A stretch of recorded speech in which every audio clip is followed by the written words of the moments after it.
Supreme Court, courtesy of John Roberts, and of course that traitorous hag, Amy Coney Barrett, decided that a judge, a lower court judge, was allowed to stop Trump from stopping this money. Trump said, no, this money's not going to be spent on this. This is ridiculous. Stop.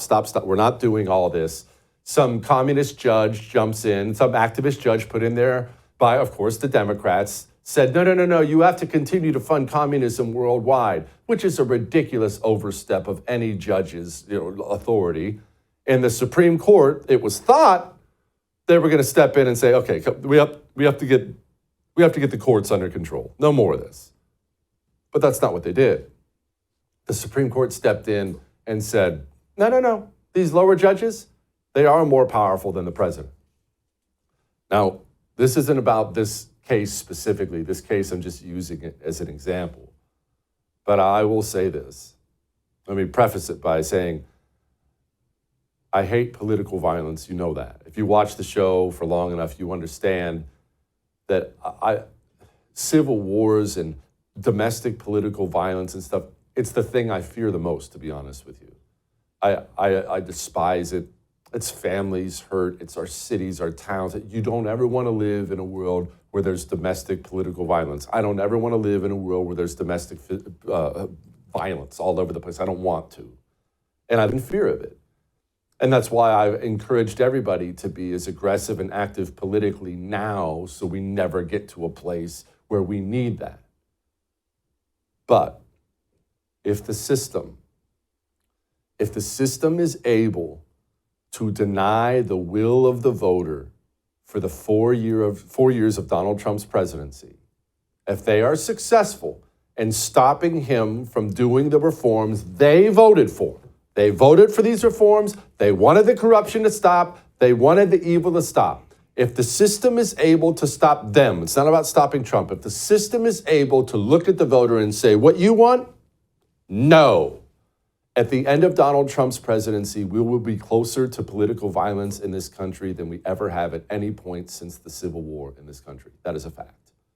Because the American people will understandably take that as your vote doesn't matter.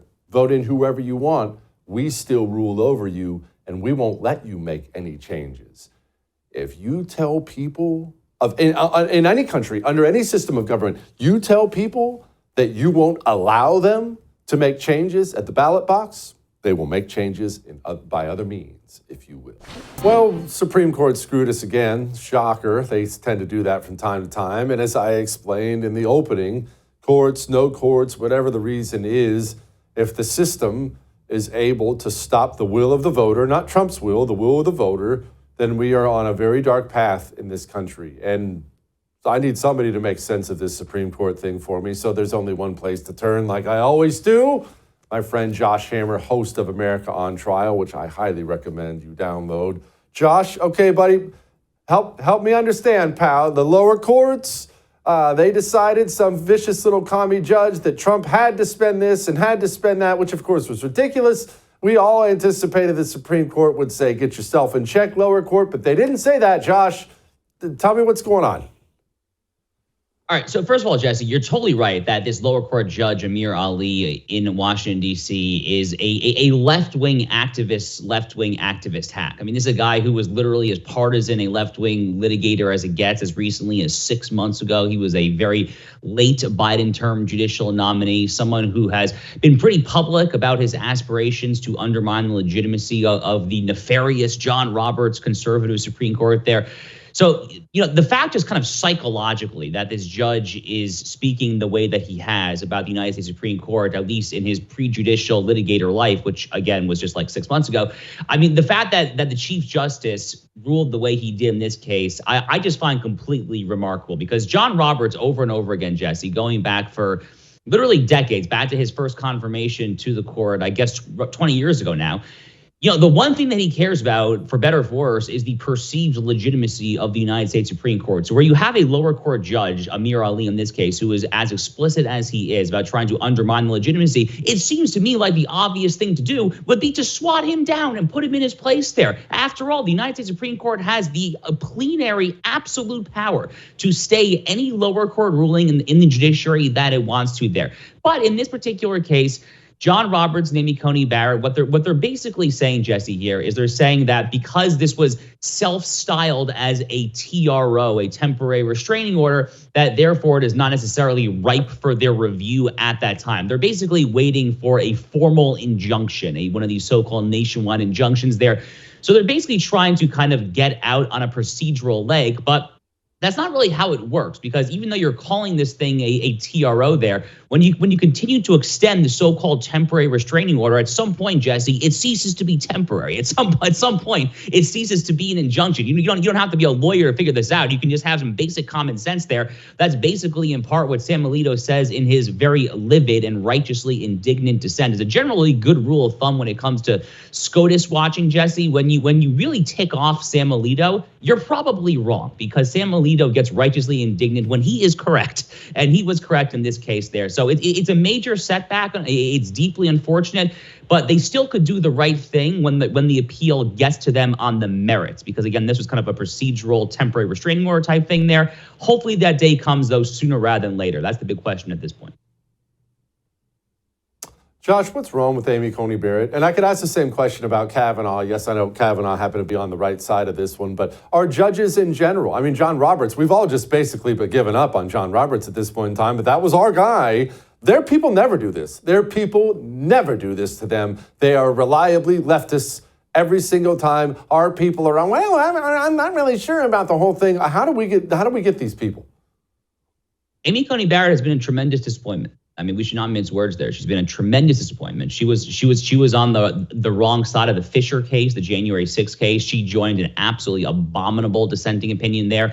By the way, in that case, the Fisher case, she was on the wrong side. Ketanji Brown Jackson happened to be on the correct side there. Ketanji Brown Jackson, the DEI justice, who was literally picked because she is a black woman. She actually took the correct statutory interpretation stance in the Fisher case, the January 6th J6er case there, in a way that Amy Coney Barrett did not. The mind just totally reels at this stuff there. Amy Coney Barrett actually was on the wrong side of another case at the Supreme Court just last week. It was an EPA case out of San Francisco, California. She sided with the liberals there. I don't really know exactly what her problem is. I mean, I will say this. Amy Coney Barrett did not have much of a track record. If you go back there, she was an academic. She was a constitutional law professor in Notre Dame for about a decade and a half. And if I'm being very, very candid and blunt here, she was not even a particularly prolific law professor. If you go back and actually look at the scholarship that she published, it was kind of few and far between. She was not a particularly prolific writer, and that which she published was not exactly kind of blazing stuff. It was pretty run-of-the-mill scholarship. Amy Coney Barrett also barely served on the Seventh Circuit. She was only on the Seventh Circuit Court of Appeals for a year and a half, 2 years before she was elevated to the Supreme Court. Here's my take on Amy Coney Barrett above all, Jesse. Here's what happened here. I think you'll probably recall this. Back when she was nominated to the Seventh Circuit there was that infamous viral clip with Dianne Feinstein, the late senator from California, saying, "The dogma lives loudly within you," which was an abhorrent thing to say, reeking of anti-Catholic bigotry, anti-religious sentiment in general there. But because Dianne Feinstein chose to say that to this clearly religiously Catholic judge at that point there, Amy Coney Barrett became a folk hero for people on the right. And I think we basically let this viral moment then guide us after Ginsburg passed away 2 years later in 2020. We basically let Dianne Feinstein pick our Supreme Court justice, is essentially what I'm saying there, because of this stupid viral exchange back from her Seventh Circuit confirmation hearing about how the dogma lives loudly within you. But if we had done the homework and done the research there, we would have seen that she's kind of a middling academic back at Notre Dame there who had an okay track record on the Seventh Circuit, nothing particularly exemplary there. Look, she's still young in her career, okay, if we're being a little fair, I guess. She's been there for about 4.5 years. I mean, it's not that young, but I mean, things could change. I'm not going to say I'm optimistic because I'm not there. But you're right. The right, the Republican Party has a massive, massive problem on its hands here when it comes to picking justices in a way that the left simply does not have. It's a topic that I've written a lot about over the years, Jesse. I'm very passionate about this there. the number one thing we have to do is just do the reading. I mean, actually do the homework, make sure we have a clear, discernible track record. We have to know exactly what we're going to get when it comes to these judicial nominees. Another big thing that I'm passionate about, they need to convince us that they are eager and willing to aggressively change course at the U.S. Supreme Court. So there are various procedural points along SCOTUS procedure that you can basically choose to be timid. So for instance, you can choose not to vote to grant cert and to hear a case. You can choose to dismiss a case on Article 3 standing grounds. You can choose to punt on a case because of stare decisis precedent. Amy Coney Barrett, by the way, does all three of those things there. But I want to see a judge who's going to grant cert in the hard cases, who's going to overturn those flawed precedents, stare decisis notwithstanding, who's not going to find some stupid Article 3 standing escape hatch, kind of like what they did in the Murphy versus Missouri case, the big tech case last summer, where Barrett and Kavanaugh decided to go out on this stupid standing argument there. So that's what I'm looking for. I'm hoping to see better results this time around. Neil Gorsuch, for what it's worth, he's a little bit better than Kavanaugh and Amy Coney Barrett. He's still not amazing, but he's better than those two there. But we need more Clarence Thomases and more Sam Alitos, not Amy Coney Barretts. Gosh, we do. Why can't we just clone Clarence Thomas a couple times? Gosh, that would be wonderful. Okay, Josh, let's shift gears from all this stuff. The Epstein stuff has people up in arms every single day, and I understand why they're up in arms. I want all the criminals to be brought to justice as well, but I've explained to my audience many times, there are legal concerns here that make it not quite as simple as just throwing something onto Twitter, right? Just because somebody flew on Jeffrey Epstein's private jet doesn't make them some kind of child trafficking monster. So explain what you think is going on with all this. Right. So there's a lot that cannot necessarily be easily redacted. I mean, there are genuine privacy concerns when it comes to the kind of people that you described there. But more generally speaking, there, you know, if you were a witness, if you decided to turn state evidence there, and you took some sort of immunity deal whereby you had your privacy shielded in protection for cooperating with federal or in this case state prosecutors in Palm Beach County, Florida. There's all sorts of reasons why it's not just as easy as kind of snapping your fingers and flipping a switch and getting all the names out there. Jesse, my candid take on what happened here is I think that Donald Trump probably overpromised, and he set himself up for under-delivering there. He talked a big game about this on the campaign trail there, but there's frankly just not a whole lot of goods at this point that can be divulged to the public in unredacted fashion there. So he kind of put Pam Bondi and Kash Patel in a potentially difficult place. Again, we'll see what happens. I mean, maybe some files can actually still be redacted and see the light of day there, but I'm not sure exactly how much wiggle room Pam Bondi and Kash Patel actually have at this point. Josh, I can't let you go without asking about your book, Israel and Civilization. Of course, it's coming out soon. Do you think you have a snowball's chance in hell of surpassing the Anti-Communist Manifesto, one of the greatest novels ever written? Jesse, I would be honored to be even in the same category, my friend, as the Anti-Communist Manifesto there. You know, I mean, I don't think the New York Times bestseller list is necessarily looking at people like Jesse Kelly or Josh Hammer and salivating and putting them on the bestseller list. I hope I'm wrong about that, by the way, there, obviously. But look, I mean, more generally, Jesse, I'm very excited about this book. It comes out March 18th. Make sure to pre-order if you have not already done so, of course. Israel and Civilization, the fate of the Jewish nation, the destiny of the West. Calling ultimately, Jesse, for a Jewish, Christian, nationalist, biblical alliance to defeat the forces of wokeism, Islamism, and global neoliberalism. A rather timely argument, if I don't say so myself. I dig it, my friend. I am sure it will do quite well. Israel and Civilization. Go order Josh's book. You hear how smart he is. Josh, my brother, thank you. Appreciate it.